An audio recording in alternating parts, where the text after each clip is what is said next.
Rev up your engines!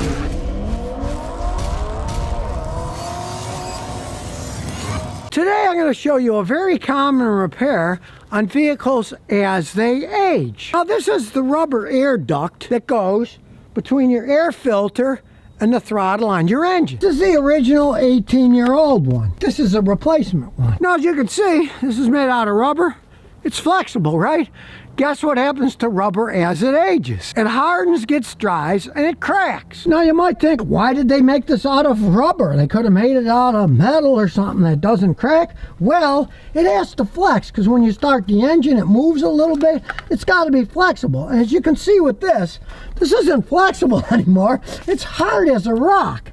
And even though you can't really see it, it's causing a problem. The check engine light is on. As you can see, it is P0171, system too lean. This only has one bank, so it means the car's running too lean. Now vehicles can run lean for many reasons. You could have a clogged fuel filter. You could have a weak fuel pump.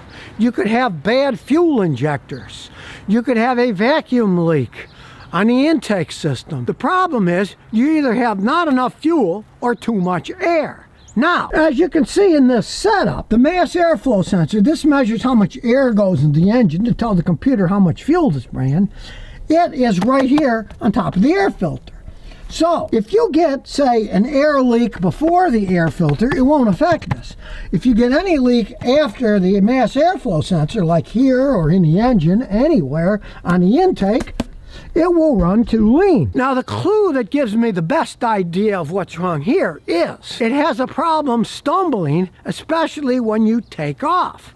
Now, that makes me question whether that hard rubber piece that's supposed to be supple is cracked somewhere. Because when you take off, your engine jerks a little. There's a crack, and these often crack on the inside, on the folds. You're not going to see it, and when you take off, it opens the crack and runs worse. But once you go to a steady speed, if there's a tiny crack, this is sitting good enough that it doesn't suck much air. So as a test with somebody else driving, I just watched the live data, and lo and behold, it ran the leanest when you were taking off, but once you were going 55 miles an hour, it wasn't particularly running lean anymore. Let's take off this whole assembly and see if there is a crack in it, because it's very hard to diagnose something that sometimes it does it at low speeds taking off, but not at high speeds. That's the most logical thing that's going to make this thing run lean, act a little bit weird. So we'll get our little toolkit out. This is one of the best ones I've got in years. Bought on Amazon, it was like 30 bucks or something. Got all the stuff you need. These are 10 millimeters here, so we'll remove both the top and the bottom. The top one nice and loose. Get the bottom one nice and loose.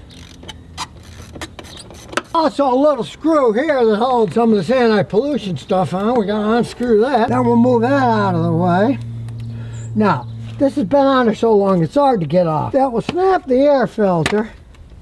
We'll get this up, and then we should be able to wiggle this off. Okay, it's been on there for years. You expect that to happen. Then we can wiggle this off. And there's also a clamp hiding on the back side, so we'll just get a pair of pliers, squeeze it, and then wiggle it off. There. You notice the new one has a hole on it here. This has a piece you got to pull out and stick in there. The replacement ones don't come with that part. In this case, it's a really tight fit, so here's a trick. Get yourself a hair dryer. Out on full blast, keep this piece up. Importantly, heat the hole up so the rubber gets piled up. Done with a little pushing and shoving, it's in there, nice and solid. That's where heat comes in handy. It's awful cold outside here. This thing was stored outside in the garage where it's cold. Now, sometimes they charge an awful lot for these things. Bought it from Dorman on Amazon. It was a lot cheaper, worked perfectly fine. And as you can see, it's gonna flex for a long time. I mean, look at the old one. I can't even move it.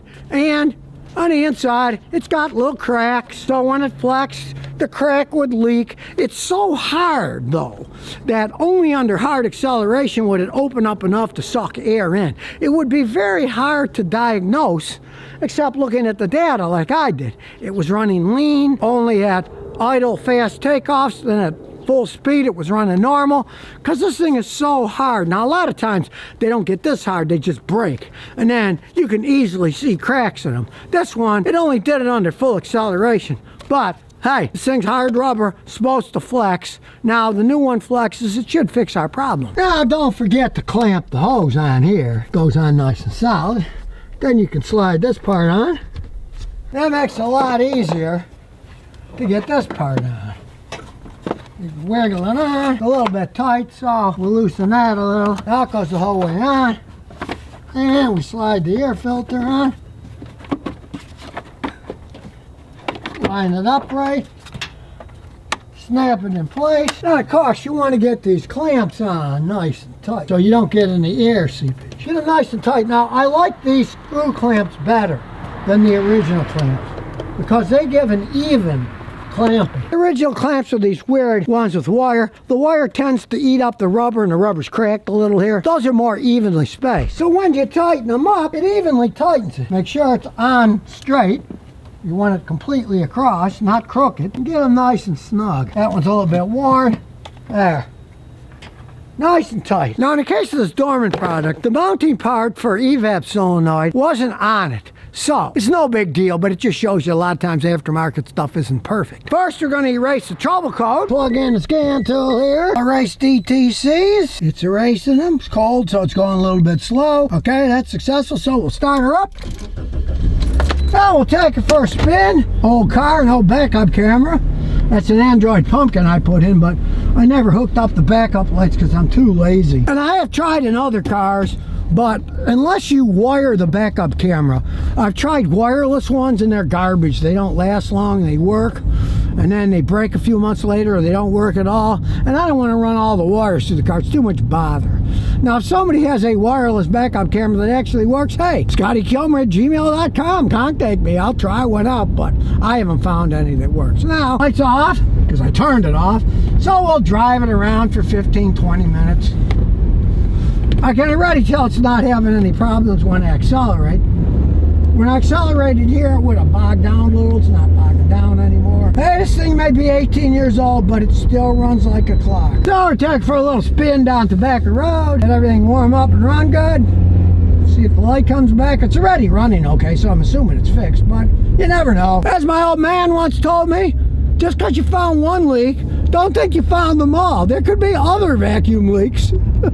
It's a Toyota, so I kind of doubt it, but you never know. That's why you got to road test stuff. Still runs and shifts like a charm. And there was no problem on the highway, but we'll look behind us. There's nobody.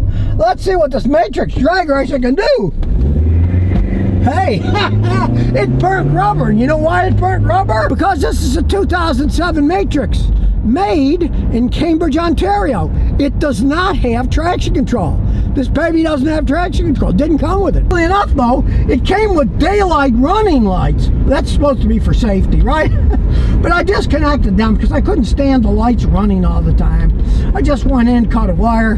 Now they're just regular headlights, and when you turn them on, they're headlights. And when you turn them off, they don't do anything. Well, no check engine light, no problem. So that obviously seems to have fixed the problem. Heck, that rubber was 18 years old and rubber rots. And as you can see with this Matrix, hey, it's got a nice turning radius.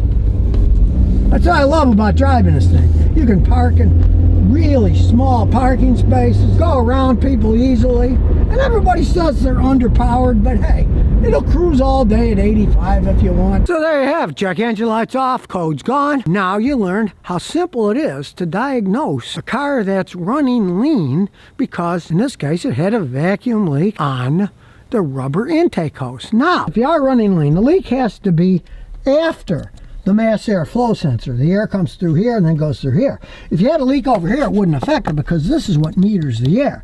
But since this had a crack, the old one, it was sucking extra air. And when it sucks extra air, which is not metered by the sensors, guess what? It will run lean. You'll have too much air and not enough fuel. And makes it run lean. Simple thing. And we also learned that, okay, I saved money and bought a Dorman part. Yes, it wasn't perfect. The whole that the side vent came in. That was a little bit too small, but we heated it up with a hairdryer. We got it in. It works perfectly fine. And it was missing the mounting assembly, but that just held the stupid evap on top of it. That's just one of those electric valves for venting the evap system. It's not connected to the air system. It was just bolted on the rubber part to hold it there. Put a little clamp on it. So we saved money. And yeah, now it's got a strap instead of a little assembly putting it on. Who cares? It runs good. You save money fixing it, and that's what it's about. So if you never want to miss another one of my new car repair videos, remember to ring that bell.